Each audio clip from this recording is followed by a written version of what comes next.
Maraming nag-a-ask kung ano na daw ang sunod kapag marunong nang mag-solve ng 3x3 gamit ang beginner's method. So, ang ginagawa kasi ng iba, nagta-transition na sila papunta sa CFOP. Yung CFOP, bumubuo ka muna ng cross, tapos sabay mong isosolve yung first and second layer. At yun yung pinaka nakakalitong process kasi madaming cases yung F2L at yung iba nasa stuck na sa sub 30 dahil di na nila nai-improve yung F2L nila. Meron akong napansin sa mga gumagamit ng beginner's method, ang ginagawa nila, ini-insert nila yung corner incorrectly. Like, for example, ito. Diba? Red and green. Ito yung red and green. Tama yung pwesto, pero pag in-insert nila, mali.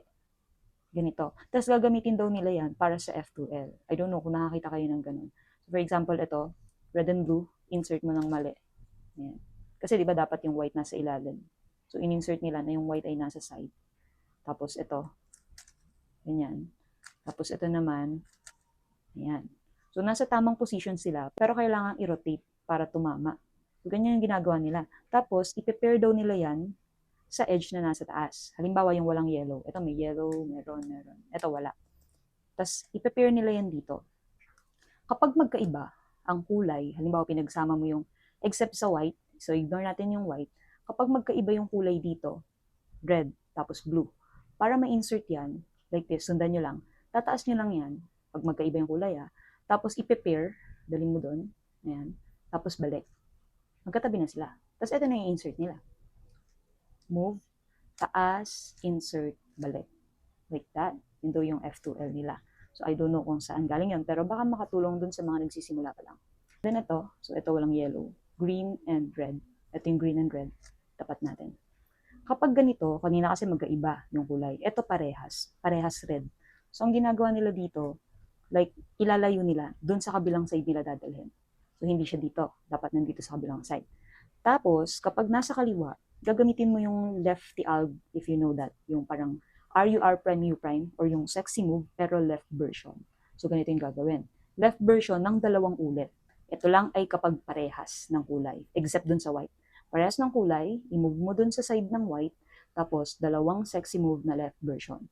Or ito yung L prime, U prime, L, U, isa pa, L prime, U prime, L, U. Tapos ito na siya. Nandito na siya. Then, hanap pa tayo ng walang yellow. May yellow na lahat. Kapag may yellow na lahat, maglalabas kayo ng isa. Or pwede naman mag-sexy move tayo ng dalawang beses. Yung right version. R, U, R prime, U prime, R, U, R prime, U prime. So, nailabas na natin yung piece. Ito na. Yun ay kapag wala nang natitirang walang yellow na edge. So, nailabas na natin isa. This is orange and blue, kaya dito natin siya i-prepare sa orange and blue. Tapat lang natin doon sa kulay na hindi white. So, ito yun. Magkaiba. So, pag magkaiba, tataas nyo lang. Kanina nasa kaliwa. So, ito nasa kanan. Kaya yung kanan ang itataas natin. Magkaiba sila, tataas, sundan nyo lang. And then, dalhin mo doon. Dalhin. Tapos, balik. Pag pair na, ilayo. Then, insert dito. Taas. Insert. Balik. Okay. Isa na lang. Ito. Green and orange. So, itapat natin dun sa kulay na hindi white. Parehas. Sabi ko sa inyo kanina, ginagawa nila, kapag parehas, hindi dapat magkasama sa isang side. Ilalagay itong isang piece sa white side, yung katapat ng white. Since ito ay nasa kanan, so kapag parehas, ang ginagamit yung sexy move or yung righty alg tsaka yung lefty alg. Dito, dahil nasa kanan siya, gagamitin natin yung righty alg or yung sexy move. R, U, R prime, U prime, dalawang ulit. R, U, R prime, U prime. Then, solve na. Try pa tayo ulit. Yan, kapag buo na yung cross, insert nila yung mga corner incorrectly, like that. Mabilis lang din kasi siyang i-insert kapag insert mo ng mali. Ganyan.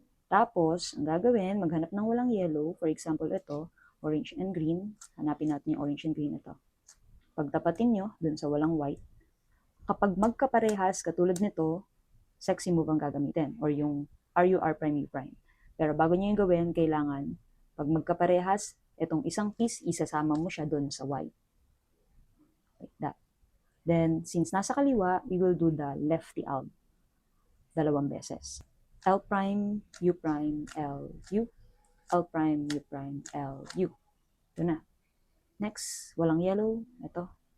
Green and red. Ito yung green and red. So, itabi natin dun sa hindi white. Ito yung white. Ito. magkaiba.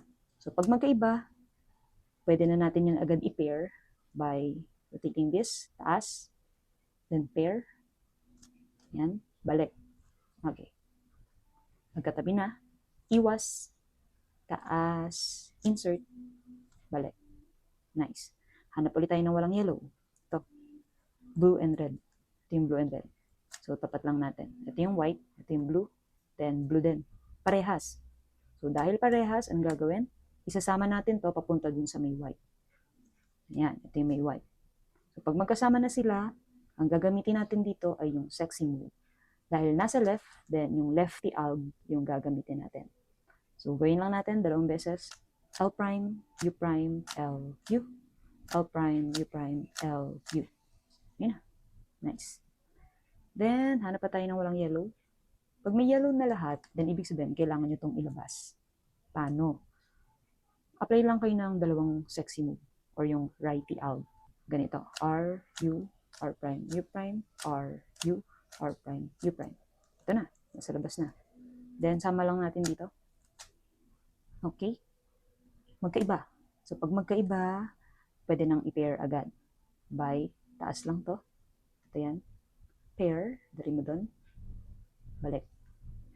Pair na sila. Iwas, taas, insert, balik. Nice. Yun. I don't know kung makakatulong yun sa beginners, pero nakikita ko lang yun. Nanonotice ko sa ibang mga beginners na gumagamit na daw sila ng F2L. Pero that's how they do it. You try. Baka makatulong sa inyo kung nagsisimula pa lang kayo. Okay? Pero kung marunong na kayo sa F2L, hindi nyo na yung kailangan gamitin kasi medyo mas mapapatagal kayo. Yun lang.